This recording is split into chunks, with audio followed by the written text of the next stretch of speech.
Salut tout le monde, c'est Big Gaming 84 et on se retrouve aujourd'hui pour la review de ce superbe camion de chez Clé, alias Clément Gagé.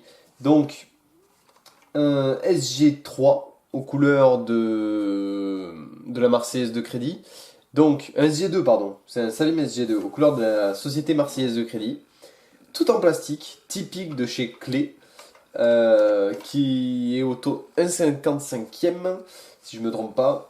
Et dessous, typique indication de chez Clé. Donc, plastique, Clé, Clément Gagé, Oyonnax, Made in France. Donc, il faut savoir que Clément Gagé a fait beaucoup de modèles atypiques et complètement différents de tous ses concurrents, dont celui-ci. Le SG2 est un véhicule qu'on retrouve surtout en mode dépanneuse ou trucs comme ça, ou pompier, alors qu'il a existé dans d'autres sortes. Donc c'est ça qui est très intéressant. Chose à savoir, c'est que c'est un véhicule donc, qui a quand même pas mal d'années derrière lui. Il faut compter une trentaine d'années. Je crois qu'il était construit il y a une trentaine d'années ce modèle-là, cette miniature.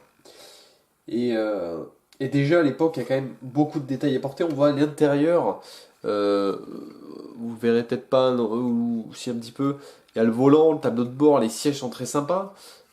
Ici, les vitres, typiques de ce genre de camion à l'époque, vous voyez, de partout. Et l'intérieur, à l'arrière, on ne le voit pas. Alors, plusieurs choses. Il n'y a pas besoin qu'on le voit dans la mesure où il a utilisé ses vitres pour tout cacher. Parce que je pense que à l'arrière, c'est pas très soigné, honnêtement.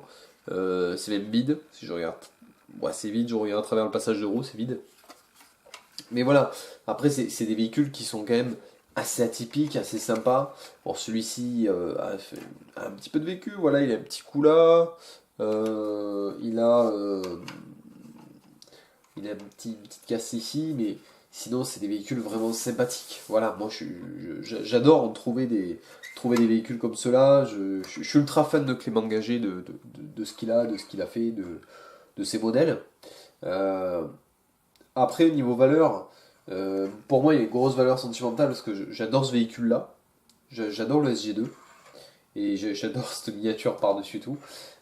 Sinon, au niveau cote, c'est des véhicules qui se vendent comme ça, seuls, sans boîte, au moins 30 euros, facilement. Après, en boîte, on peut largement doubler, voire tripler la somme. Moi, j'en ai vu partir un la dernière fois en bourse à 110 euros en boîte. Donc voilà, après, il y a aussi le fait, est-ce qu'il va être en parfait état, etc. C'est comme d'habitude, mais moi, en tout cas, je l'ai et je compte pas m'en séparer parce que c'est un véhicule qui est assez sympa, qui est très joli et très bien fini pour l'époque. Il faut se remettre dans le contexte de l'époque en sachant que c'est du tout plastique. Il n'y a pas une seule pièce en métal, peut-être. Ouais, juste les axes de roue. Vous voyez, donc vraiment pas grand-chose. Mais c'est tout. C'est un véhicule qui est très sympathique. Et si vous avez l'occasion de l'avoir, n'hésitez pas. En tout cas, j'espère que cette petite vidéo vous a plu. N'hésitez pas à laisser un petit j'aime, un petit commentaire et à vous abonner, ça fait toujours plaisir. Et je vous dis à plus tout le monde.